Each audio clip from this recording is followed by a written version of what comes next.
ओम शांति। भगवत गीता एक बहुत ही बड़ा शास्त्र है जिसे सारे शास्त्रों की माता कहा गया है।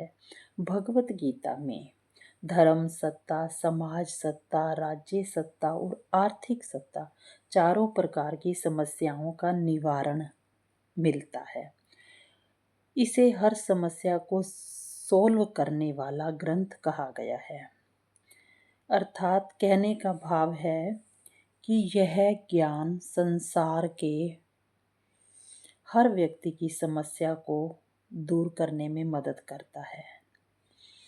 तो इसका मतलब यह ज्ञान संसार के हर व्यक्ति को होना चाहिए, पर हर व्यक्ति पर इस ज्ञान को मिलने की भगवत कृपा नहीं बरसती।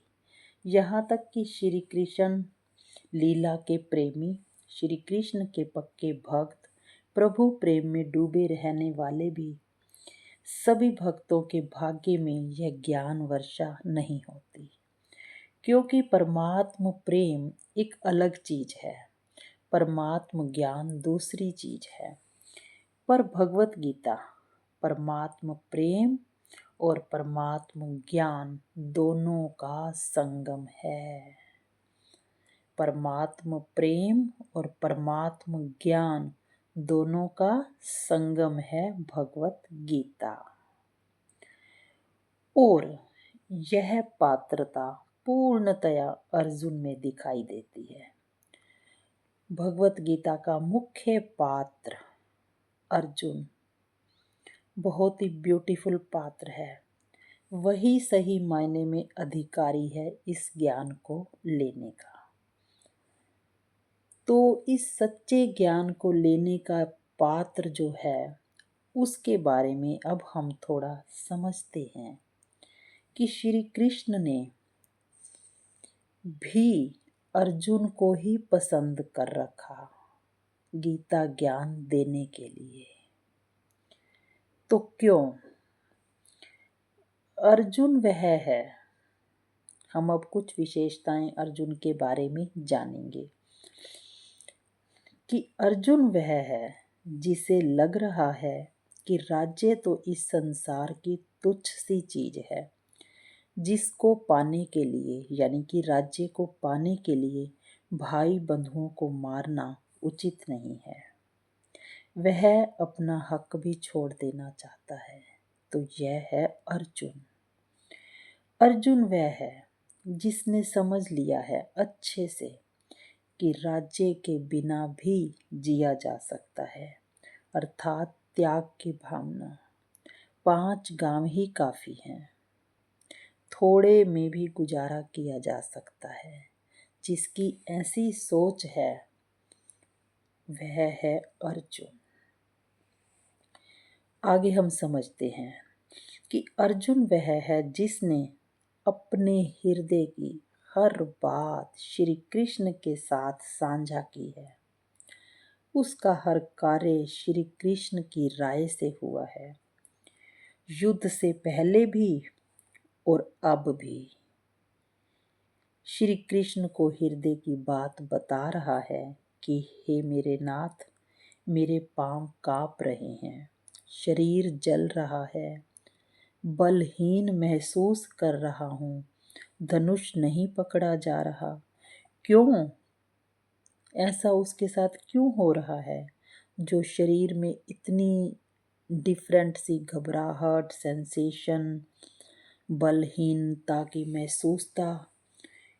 क्यों?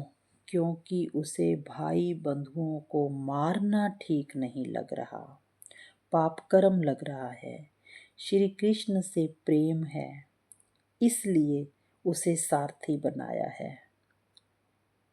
श्री कृष्ण से प्रेम है इसलिए उसे सारथी बनाया है और श्री कृष्ण से ही इस समस्या पर कुछ जानना चाह रहा है कि मेरे शरीर की ऐसी ऐसी हालत हो रही है और मैं मारना नहीं चाहता, तो अब मैं क्या करूं, ऐसा क्यों हो रहा है। तो वो श्री कृष्ण से जो उसके सारथी बने हुए हैं और सखा भी हैं, उनसे कुछ जानना चाह रहा है क्या करूं, मैं युद्ध नहीं कर पाऊंगा।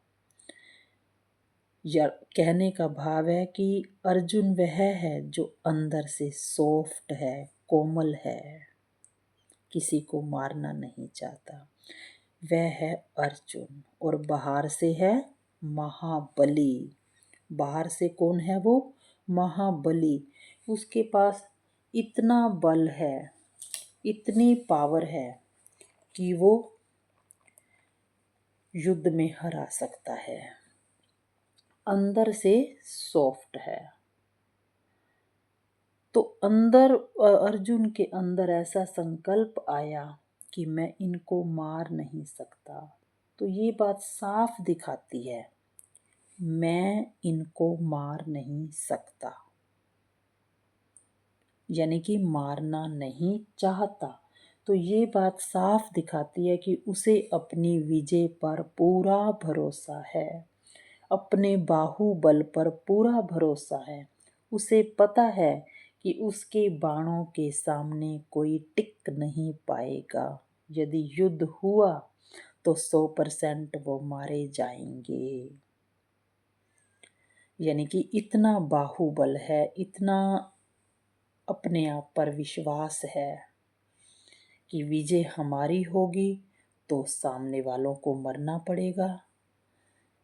दूसरी तरफ अर्जुन वह है जो बिल्कुल निर्भयी है, जिसे इस बात की बिल्कुल फिक्र नहीं कि मेरे भाई मारे जाएंगे, मेरी पत्नी का क्या होगा अगर मैं मर गया तो। नहीं, उसे इस बात का कोई डर नहीं है, बिल्कुल चिंता नहीं है। क्यों? क्योंकि उसे अपने भाइयों के बाहुबल पर भी पूरा विश्वास है कि दूसरी साइड के ही मरेंगे और उनके मरने पर राज्य मिलेगा। यह पाप कर्म है। इतनों को मार कर, इतनी बड़ी कीमत चुका कर राज्य पाना उसे समझदारी नहीं लग रही। तो ऐसा पात्र जिसका अंदर शुद्धता है, दूसरों के लिए प्यार है, कि इतने सगे संबंधी जो सब उस तरफ हैं वो मारे जाएंगे, नहीं, इतनों का नुकसान करके वो राज्य को नहीं पाना चाहता। तो ऐसा उसका हृदय है कोमल। तो ये सोने का पात्र है अर्जुन।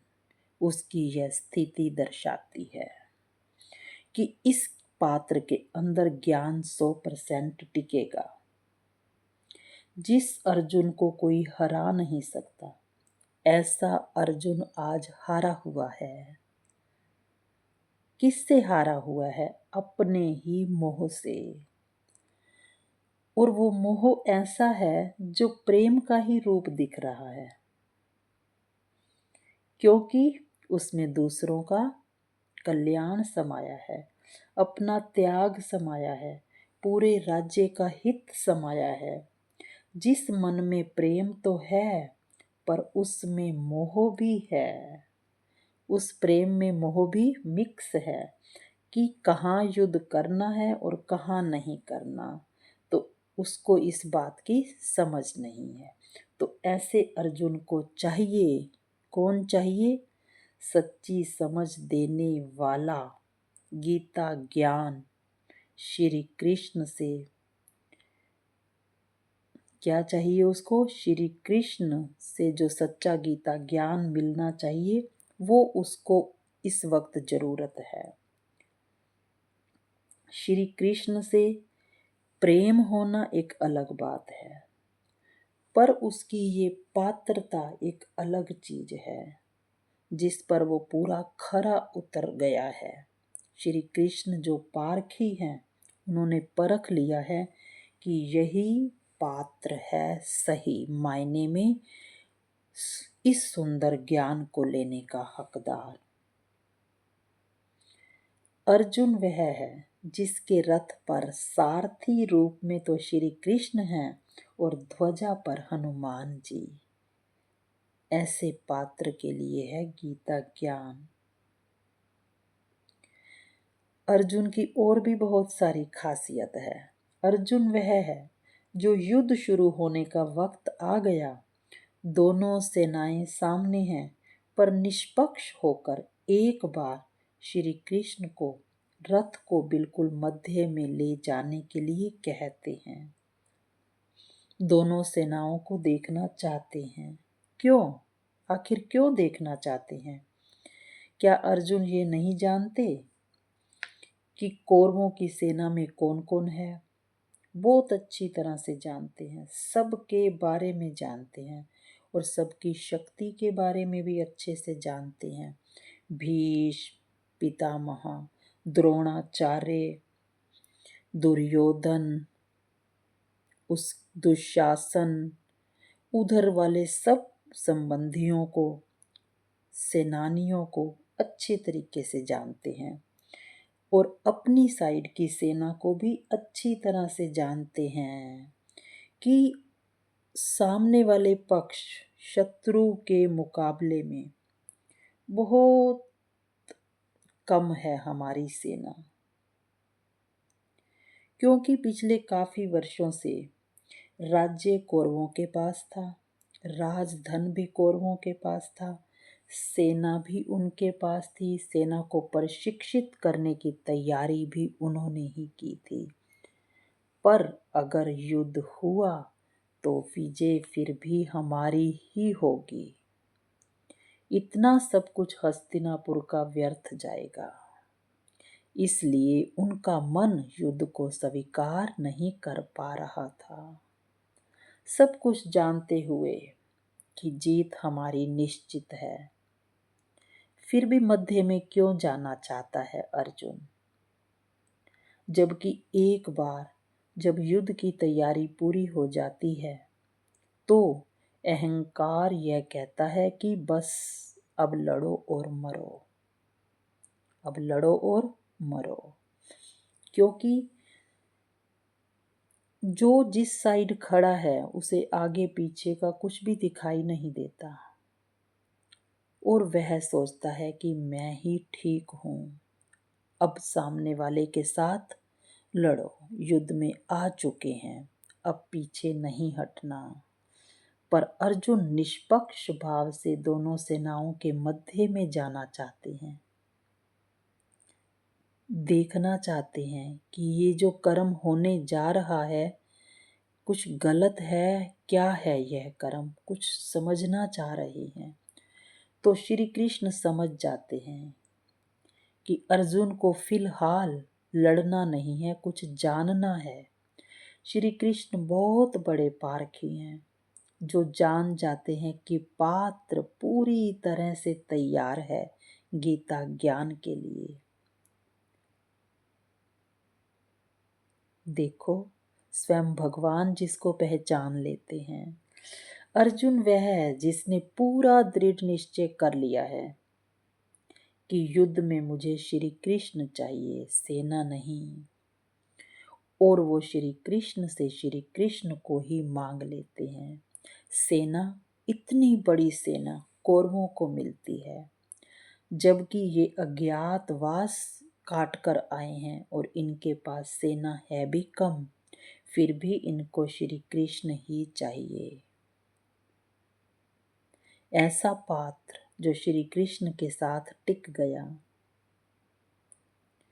उसे दूसरा पक्ष अपनी तरफ खींच नहीं सकता। ऐसा है अर्जुन, यह है अर्जुन। अब हम आज के पात्र को जानते हैं।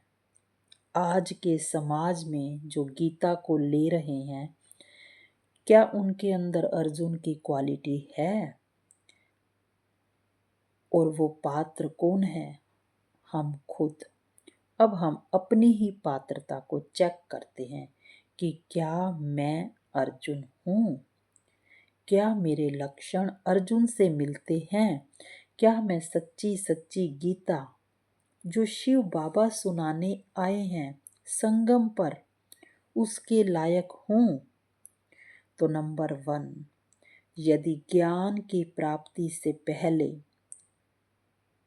मैं प्रभु प्रेम में मग्न रहने वाला पात्र हूँ, उसकी याद में रोने वाला, प्रेम के आंसू बहाने वाला और उसके जैसा बनने की इच्छा रखने वाला पात्र हूँ, तो मैं गीता ज्ञान के लिए तैयार हूँ। मैं भी अर्जुन हूँ। यानी कि तभी प्रेम और ज्ञान का संगम होगा, क्योंकि गीता ज्ञान के लिए हृदय कोमल चाहिए। ऐसे पात्र की तरफ ही परमात्मा अपना हाथ बढ़ाता है। नंबर 2, मैं चेक करूं कि क्या दूसरों के हित के लिए अपने राज्य भाग्य को ना सही, पर संसार की स्थूल वस्तुओं को त्यागने की हिम्मत मेरे में है।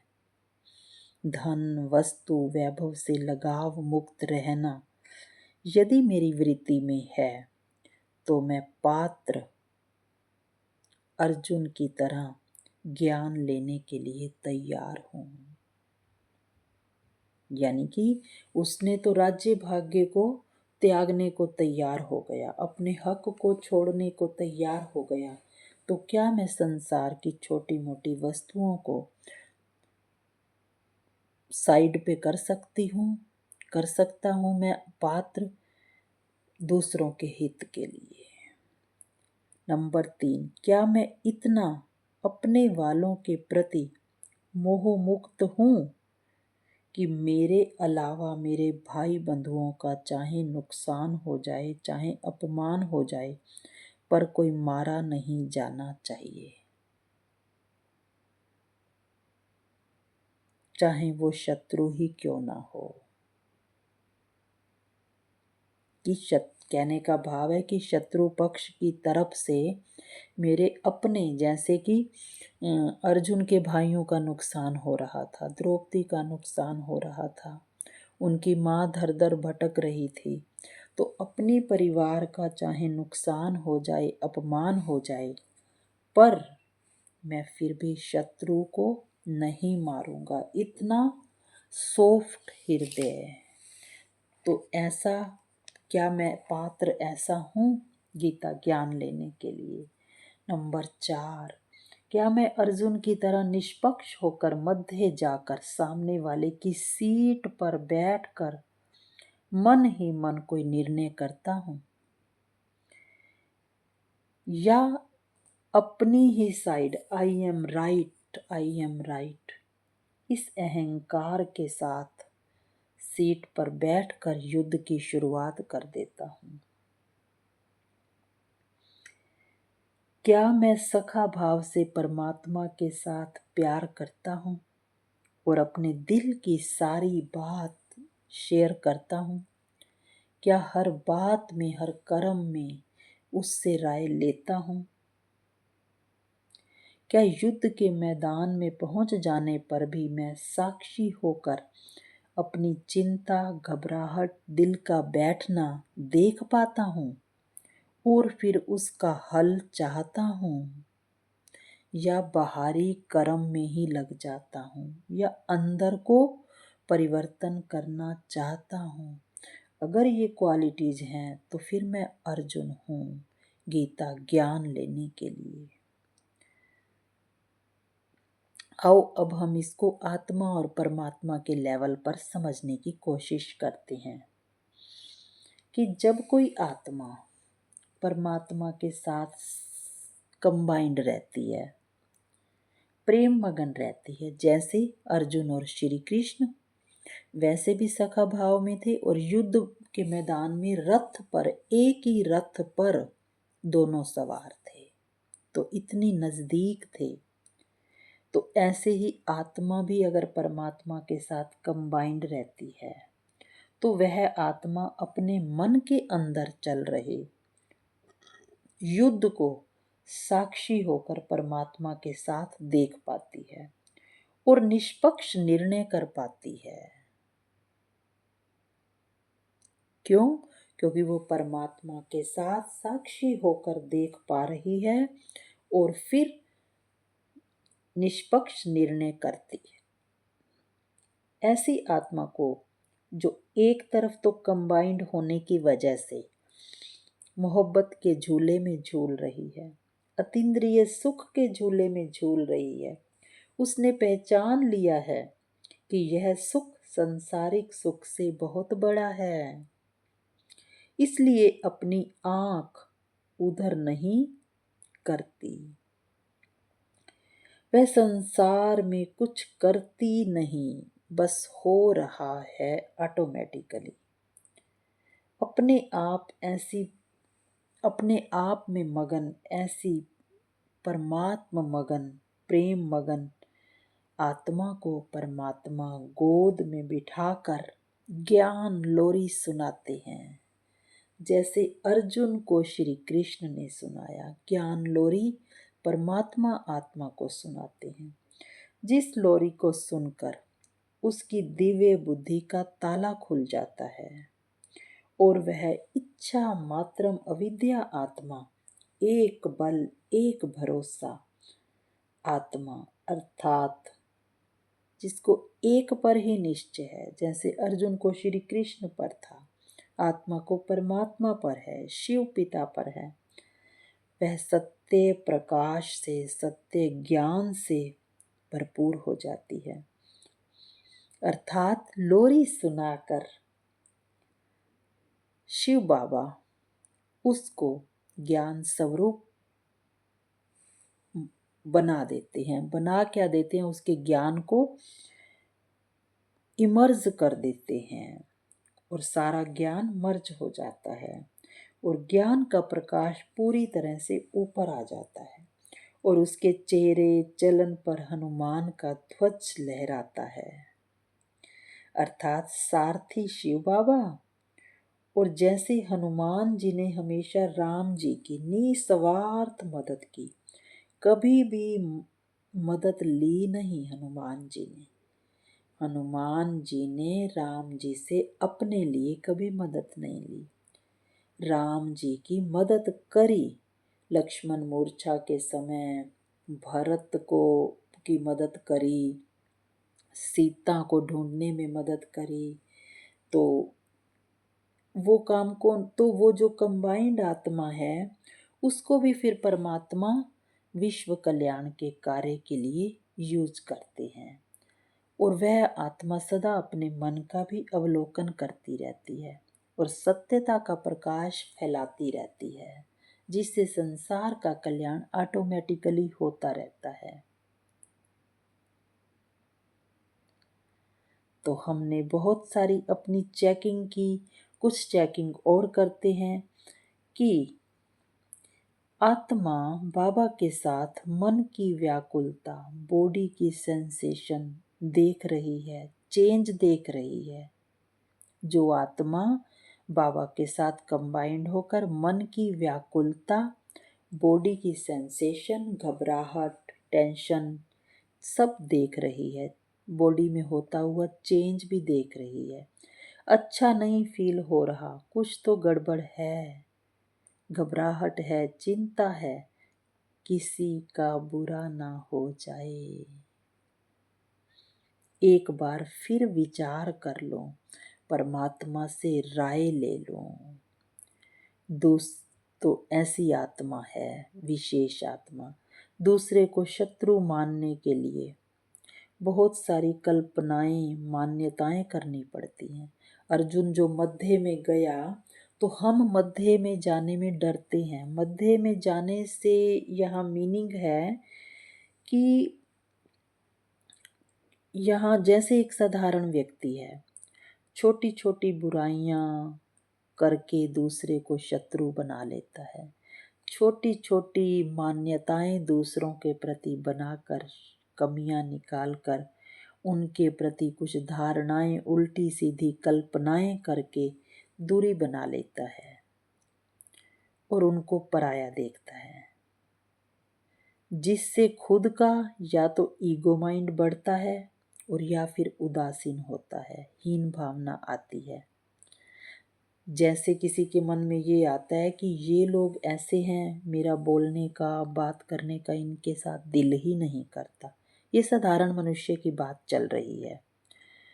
हो सकता है कुछ समय पहले वो कुछ ऐसे वैसे थे, लेकिन मन में धारणा ही बना ली परमानेंट कि वो ऐसे हैं, ऐसे हैं, ऐसे हैं, और उनसे किनारा कर लिया। अब यदि उनके पास जाएंगे तो स्वयं का अहंकार गिरेगा, मरेगा, और या फिर बहाना लगाएंगे कि मैं उनके जैसा लगने लगूंगा अगर उनके पास गया तो मेरी छवि खराब हो जाएगी ऐसे लोगों के पास जाकर। तो ये बोल अहंकार रहा है, मध्य में नहीं जाना चाहता साधारण पुरुष। और बाबा ने जबकि कहा है कि बच्चे तुम्हें तो वेश्याओं, कुब्जाओं, दुखियों, भक्तों सबका कल्याण करना है, तो पास नहीं जाएंगे तो यह विशाल कार्य कैसे होंगे। अर्जुन की तरह मध्य में जाकर निष्पक्ष भाव से साथी के साथ साक्षी होकर देखना है कि कोई कुब्जा नहीं है, कोई वैश्या नहीं है, वो तो केवल रोल प्ले कर रहे हैं। सब आत्माएं उस रोल में फंसी हैं। तो ये है मध्य में जाना, जब सच्चाई को जानना तो अपना ईगो भी गिरता है। तो जो आत्मा यहाँ तक पहुँच जाती है, ये जो अर्जुन की स्थिति बताई है वो ज्ञान मिलने से पहले की है। तो जब आत्मा जो पात्र इस स्थिति तक पहुँच जाता है, उसको परमात्मा शिव पिता स्वयं चुनते हैं, अपना बनाते हैं, आत्मा का परिचय देते हैं, परमात्मा का परिचय देते हैं और आगे बढ़ाने का निश्चय करते हैं।